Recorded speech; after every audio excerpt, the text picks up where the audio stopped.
কারো কাছে, পৃথিবীর কোন সৃষ্টির কাছে যারা পরিমাণ কিচ্ছু পাওয়ার আশা করবেন না। একটু আশা করবেন, আপনি কষ্ট পাবেন। কারো কাছে কোনো আশা করতে যায় না, শুধু আল্লাহর কাছে আশা করেন। সমস্ত কাজের প্রতিদান আল্লাহর কাছে চান, পরকালে আপনি সুখে থাকবেন ইনশাআল্লাহ। শেষ হাসি আপনি হাসবেন ইনশাআল্লাহ। এছাড়া আমি কোনো সলিউশন দেখি না ভাই। আমি কলিজা থেকে কথাগুলো বললাম আপনাকে, আর যে কথা কলিজা থেকে বের হয় সেই কথা আপনার কলিজার মধ্যে আঘাত করবে ইনশাআল্লাহ। সব কাজ শুধু আল্লাহর জন্য করেন, কেউ আপনার আপন না। আল্লাহ ছাড়া কেউ আপনার আপন নয়।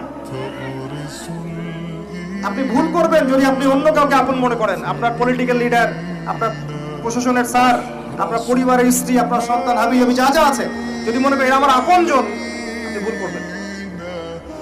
সবাই সবার স্বার্থ চেনে, সবাই সবার স্বার্থ চেনে। শুধু আল্লাহ আপনাকে নিঃস্বার্থভাবে ভালোবাসেন।